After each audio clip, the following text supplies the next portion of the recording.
All right, everyone, it's Believe in Vikings for today, Sunday, August 18th, and I'm your host, Mike Wobschall. It's a BMAC Monday, a day early, as Bryant McKinnie and I discuss the Vikings' preseason victory over the Cleveland Browns and talk a little bit about where they're at relative to the beginning of the 2024 regular season, which is just around the corner. So excited to bring Bryant in and talk Vikings. But first, Bet Online, the world's most trusted betting platform and your number one source for everything online sports betting. Remember, right now, you can receive a 50% free bet of up to $250 on your first deposit to bet on anything from baseball to Formula One racing. Bet Online has every stat, every matchup, and even live odds and spreads while the games are being played.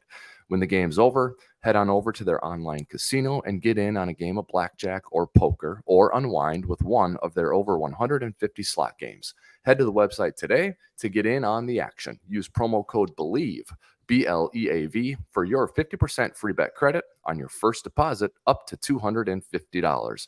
Bet Online, the game starts here. And we bring in Bryant McKinnie. I'm not going to say we're working overtime, BMAC, but I mean, it is Sunday and we're recording a podcast a day early. You're out in California. I'm back here at home. So, we're working hard for the Believe in Vikings faithful to bring them some content on a Sunday. How you doing, man? Right, I'm doing pretty good. Yeah, definitely want to give them some content, and then kind of while it's still fresh, and then plus I travel tomorrow, so we'd rather Yeah. record today. Yeah, that's awesome. So I'll hold the fort down tomorrow while you're traveling. I think tomorrow we'll dig in a little bit more on some of the specifics that happened in the game, and I'm going to talk a little bit more about Stephon Gilmore. And I don't know if you've seen this yet because it just kind of popped this morning, but the Vikings signed cornerback Stephon Gilmore, Bryant. So before we talk Browns, Vikings, and where the Vikings are at in the preseason, we see the team make another big move at the cornerback position, bringing in Gilmore, a veteran, a guy you've maybe met, and maybe I don't know if you guys, I think you would have been out maybe before you would have run into him and played on a team against him. But we all know Stephon Gilmore, two-time All-Pro, a man corner who would fit really well in Brian Flores' scheme. That's good. And I feel like well, they knew that already going to the preseason game that they wanted to get him. I can tell you that. And then two, I feel like that's the area where they probably feel that they need some veteran leadership in. So it's good to go get somebody like that. And I feel like it should make other people who's in that locker room, as far as like that position group, kind of step their game up and make them feel like, okay, they wouldn't got a veteran. Yeah. Somebody's on the bubble, so let me really get it together. I mean, I feel like anytime a team does that, that really should be your mindset. Like, not sure if it's you or not, but just make sure that you step your game up so you aren't on the bubble or one of the people that's could Yeah. potentially be replaced. Yeah. So let's have you been in the shoes that Gilmore was in? And by that, what I mean is a well-established veteran who's been on been a part of winning teams and is definitely a solution as a starter at an important position, but you're a free agent in August and you're kind of looking like, where am I going to play? I think you've been in in those shoes before. And so With the tell Dolphins, I would say. yeah. So what are you thinking about? What was Gilmore thinking about this month as he was deciding on where to play? Oh well, no, really with the Vikings. Then I mean, I got released with the Vikings, and I was a free agent. Yeah, before you went to So Baltimore. Yeah. for me, yeah, before I went to Baltimore, so I would say for me, during that standpoint, I was kind of looking for teams that I feel like had a good potential to go deep in the playoffs and potentially make a Super Bowl. Yeah. So I was looking at teams like the Colts because at the time they had Peyton Manning. I feel like he was a good quarterback. I was looking for teams that I knew had good quarterbacks but needed a left tackle, and had a good chance to make the playoffs. I kind of got bullied into the Ravens. I didn't have the Ravens off my list. I just didn't have them on the top of my list at the time because they had Michael Orr there and there was a whole movie about him. So I was kind of Yep. like, they have a left tackle, but lo and behold, they were willing to make adjustments. But yeah, so you're really just trying to look for somewhere to go, especially if you haven't like reached the Super Bowl. You're looking for a potential team. For me, I was looking for a team that could go deep in the playoffs. It wasn't about money at that point because at this point it was year 10 for me. Yeah. So now it's like trying to find a way to win. To win. Yep. Do you think Gilmore or a player, in your shoes, do you think someone like that is thinking about where am I going to play next year and the year after, or is it year to year at this point? No, I think you want to go in there and make a good impact your first year, and then they'll Mhm. want to keep you. So I feel Okay. like once you go there, you're trying to make a big splash for them to keep you the following year too. So you know that's your whole like trial run is that first season, so that they can say, hey, we want to bring him back. So you want to go in there and play hard that first year because you feel like you'll almost solidify yourself a spot for the following year.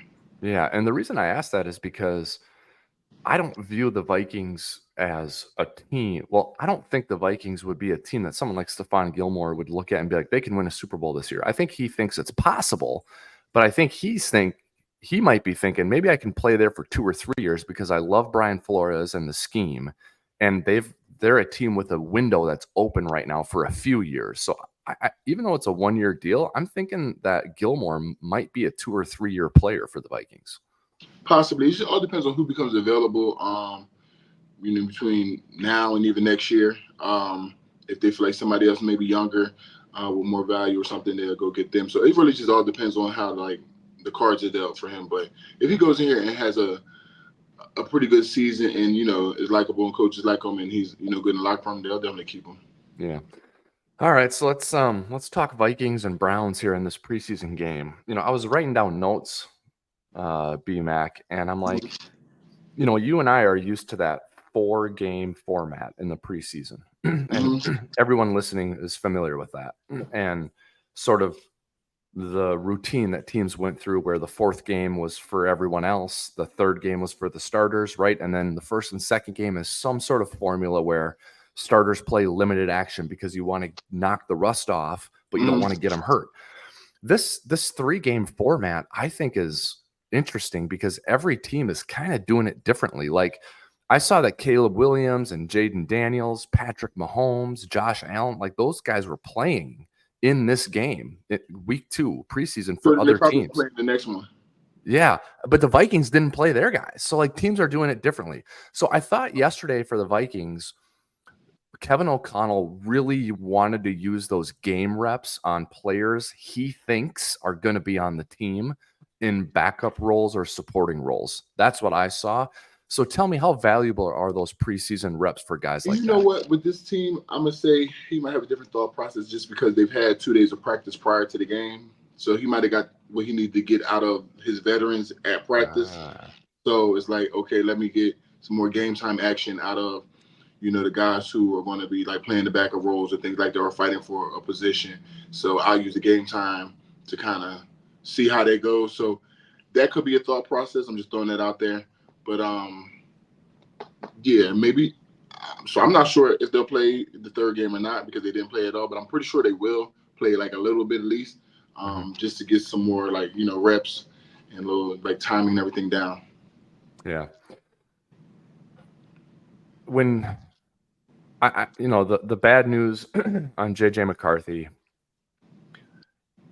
but I don't think at all there's a feeling that the Vikings are looking at the 24 season as like a throwaway year and we'll be back next year. I mean, I think if you're a veteran on this team, like look at Harrison Smith or Byron Murphy Jr., I think they have to be really pleased with how the team is handling everything. I mean, they bring in Sam Darnold, they signed Stephon Gilmore. I mean, they've signed 5 corners like in the last month.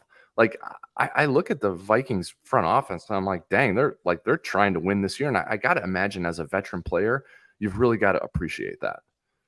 Oh, absolutely. Because I mean, as a veteran player, you don't know how many more years, how much more time you have left. So Yeah. we're making moves to make me feel like we're trying to win still, and I'm all for it, and I'm happy that the team isn't taking this as like, oh, well, this guy's injured. It's like I understand one person's injured, but everybody says step up their game.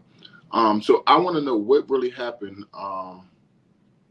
Because it's a meniscus. I'm confused. I thought it was just a On meniscus. JJ, yeah. So no one seems to be able to pinpoint the play that it happened on, but he comes out of the But out game. for the whole season, though, I'm confused. Yeah, they had to completely repair the meniscus. So I Oh, think in theory it'd be one of those where if you were like the starter, like if you were a veteran starter, you'd probably be able to come back and play. But with him, they're going to be conservative. I don't know. Have you ever had a Okay. meniscus done? I think typically meniscus is cleanup at the end of a season, isn't it? Yeah, normally, because that's what happened to me for the most part. Is I remember we played the actual game was when we played San Diego when AP had got the rushing record. Yep. I tore mine in that game, but we just kind of like did things to just keep it, under control until I got out of the season, and then I had my surgery. Um, yeah, and then in Miami, I had injured myself. I want to say like the last game of the regular season, and I pretty much had like a month to come back and play in our national championship game, and I was able to do so.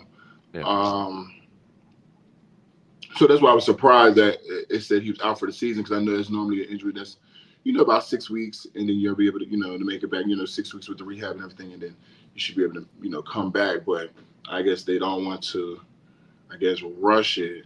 But I figure like from now, like he would be able to come back in October. Yeah. But we'll see. Yeah. But I think you're right, BMAC. I think he'll come out of this and start rehabbing and heal. I mean, he's young, and I think Yeah, so he should heal faster.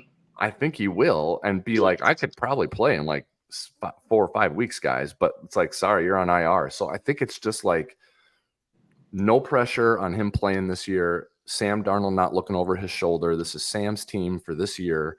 And now like the team can't even, because sometimes you know how it goes when there's a rookie quarterback behind a veteran and the veteran is kind of okay. Fans are clamoring, like, play the rookie, put him in there. Well, you can't do that now, right? Because he's on IR. So it's kind of nice that the team knows it won't have to deal with that pressure, That is. But I still like, well, I play better under pressure. So I would say I still would like to have some pressure on my butt. To each his own. But definitely, hopefully, Sam is definitely just locked in and ready to lead the team. Yeah. I thought, I was thinking about Sage Rosenfels. You remember him? He was on our team in 09, Favre's backup.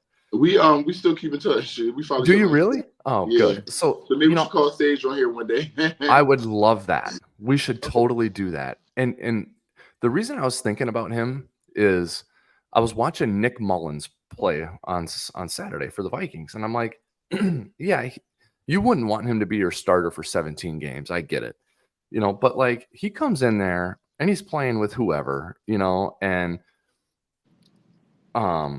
like he's just he throws the ball really well. The ball goes to the right spot every time. He knows the offense. He knows how to read defense. I just think even though he's not going to go out there and throw 30 touchdowns in a season, I just think a guy like that is valuable to have in the room for the quarterbacks, on the sideline for the coaches.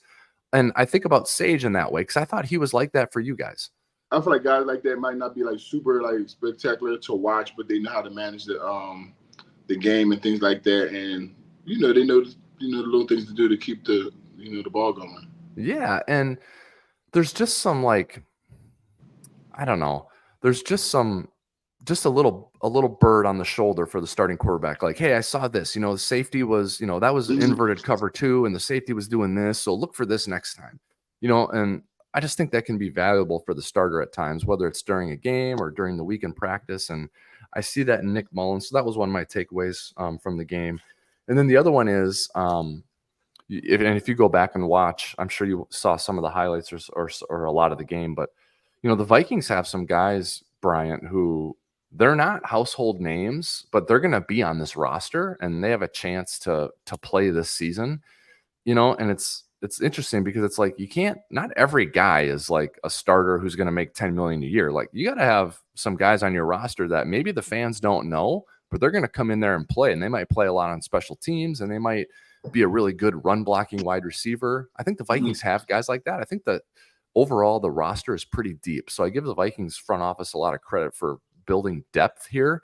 And, I mean, talk about the importance of depth on a roster, BMAC, because I mean, we're playing 17 games now, 18-week seasons, 17 games. I mean, you got to have some depth, That's definitely important. Guy gets injured, and you don't want to have to worry about like being a big down, a big distance in between the level of play between the two guys. So having depth, and you feel comfortable with the guy that's going in behind, is a big part in the team. Like for me, if somebody would have got injured and say if Hutch or somebody would have got injured, and I still have to have confidence in the next person is going to step up Mm-hmm. and fill his shoes.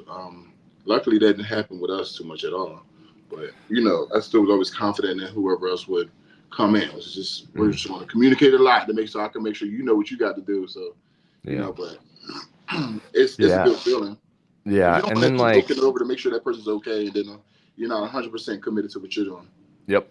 And like, you had yourself household name, everyone knew it. Hutch, household name, everyone knew him, right? Burke. Mm-hmm. But then like Anthony Herrera was the right guard, Mm-hmm. and like I'll bet you if you went back and asked most Vikings fan, who was the right guard in 09 for that NFC title team? Who was that? And they'd be like, oh, and it's like can't quite put his name to his face, Mm-hmm. right? But you guys more than got by with him. I mean, he was Mm-hmm. salty, man. He was tough. He had an attitude about him, and like you need guys like that too. I'm gonna tell you a story about him. I remember he was on basically about to get cut, and he got called up to the office to be released. And I don't know which I had Coach Tyson on the show, and I can't remember if I brought that question up. I don't know what he said up there, but he talked Coach Tyson out of cutting him, and he didn't get cut, and then Yeah. ended up turning around becoming a starter because he wasn't a starter at the time. So he got in there and pleaded his case, and Coach Tyson felt bad and then cut him. And I feel like from there on, he played with like more of a chip on his shoulder and became a starter and was like, I'm gonna, do what I have to do to make sure I stay here, for myself, family, whatever. But yeah, he's the only person I've ever heard that story about. Like that went up there, they called you up to release you, and you talked your way out of it. That's the best. He needed to tell his story so other guys can try to use that to save themselves. But yeah, this actually happened. That's the true situation. No, that I want to hear that story. Now, that's a year we needed you guys to be on Hard Knocks so we could see that, Oh, right? So there's a absolutely. camera in there. We can see him talking to Tice. I wonder if it was on camera how Coach Sykes would have played it. Would he try to stay in his ground and still would have did it, or would he really have felt how he felt and kept him? That's funny too. Now, Coach Tice was a tough guy, and he, old school tough guy. He was a tough guy, but Coach Sykes was. I like. He had a heart. He had a heart. Yeah, he had a heart. Oh yeah. Like he physically just looking at him and listening to him, he could come out tough, but the Coach Sykes cared. You know what I mean? He was a good guy. So I liked Coach Sykes a lot. So yeah. Yeah, and so you can imagine maybe if Herrera went on like the sentimental side, he could get to Tice that way. He had to. It had to be something very sentimental because I just don't know what he said, but it had to be sentimental. Oh, but man, like you know what though? Herrera's the same way. I mean, he was a real tough guy. Like he was grinding, man. So he was gritty. He needed something to do. But he could get sentimental too on you now. Right. Oh man, that's a great story. Well, I think we need to get to the bottom of this now. We got two guests now that we know we got to have on. We got to get Tice on to get his perspective on that, and we got to get Herrera on to get his perspective on that. So we got to hunt those guys down, man. I know you know where to find Tice. Yeah, that's who I got to track down. Herrera. We used to keep in touch, and it's like I don't know, he must have changed the number, and I don't have the new one. I'm gonna find it though. Yeah. Well, who you can go with is Tom West, who you just spent a couple weeks ago with him here. I'm seeing Tom has it. Yeah. Oh man, that's good stuff. All right. So we got 2.5 weeks or so till they cut down to 53 and get going for the season. So what are you thinking if you're Harrison Smith or you're Christian Darrisaw, Brian O'Neill? You have a place on the team, you are a starter, and you want to win this year. 2.5 weeks to go till you start. What's going through your mind? Just me going out there being the best. It's time to lock in, right? When I touch the field, yeah. So it's like I can't really. If I see other things going on with other people, it's like push them to go in the right direction. But I have to really focus on me being the best I can be because I can't really micromanage anybody else, and I'm not doing my part. So I got to make sure I'm out here doing my part first, and then help motivate or pick up anybody else, who I may see maybe slacking a little bit. But let everybody know there's a goal here. And it's not just like, to win some games, but it's actually to get to the playoffs and get deep in the playoffs so we can have a chance for the Super Bowl. Mm-hmm. When do you start thinking about week one and who you're going to see as a left tackle. Like, okay, I'm going to be going against, Brian Burns or Kayvon Thibodeau or, back in the day for you, Julius Peppers. Like when did you start thinking about week one? Probably right after the last preseason game. So you try not to get too involved early on. For me, not that after the last preseason game I played in, I would now start like focusing on who I open up against. Yep. So I always felt like opening up like the first game of the season, kind of you wanted to put like like a good mark, like a good stamp. I didn't want to go out there and look rusty. Like I want to go out there and even though you improve as the season goes, but I still want to come out feeling fresh and feeling good about how I played. I didn't want to open up and have a bad game, Yeah, for sure. I just always I just find it interesting. I don't think I've ever opened up the season with a bad game. I wonder who and how people feel. Now that I'm thinking about it, who start off the season like with a bad game. Like I don't know how that even feels. Like you know what I'm saying? Because somebody got to have a bad game.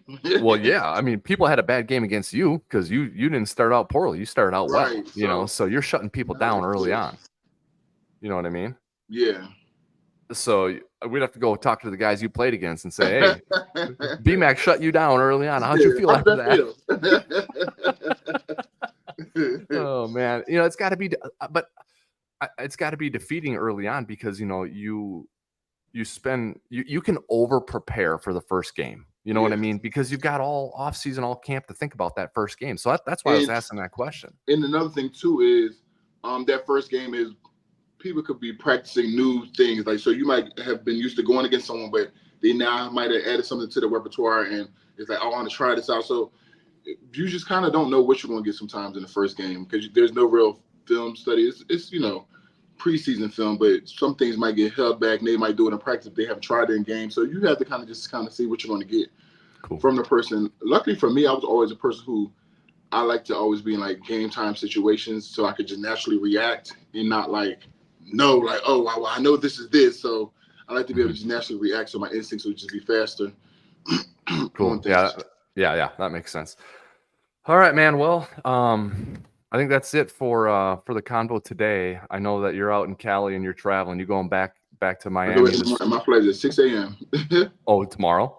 Tomorrow morning, yeah. Oh, man. All right. Well, appreciate you making it work and recording here on a Sunday for the Believe in Vikings fans. Oh, no problem. Yeah, man, that's awesome. So travel back safely. Vikings play the Eagles next Saturday in the preseason finale. I feel like the Eagles are low-key becoming the Vikings like nemesis, rival, like you know what I'm saying? Oh, for sure, man, because playing them in the playoffs. We played the Eagles in the playoffs way back in 2008. Remember that? And Brian Westbrook, Donovan McNabb, that team. Yeah. And then the 2017 NFC Championship game, Vikings lose to the Eagles. And then the Eagles came into US Bank Stadium, won a Super Bowl in that building. Yeah, man. Right. That's a nasty place to go play. I don't know if it was nasty when you played. It definitely was. Was it? There.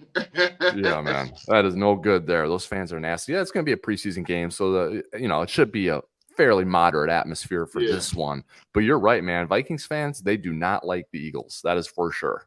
Yeah, I can feel it. Oh yeah, for sure. So anyway, Vikings will wrap up the preseason next Saturday, and then B-Mac and I will be back a week from tomorrow, Monday, to talk about that, and then get everyone ready for the regular season. So, all right, man, travel safely, okay? All right, thank you.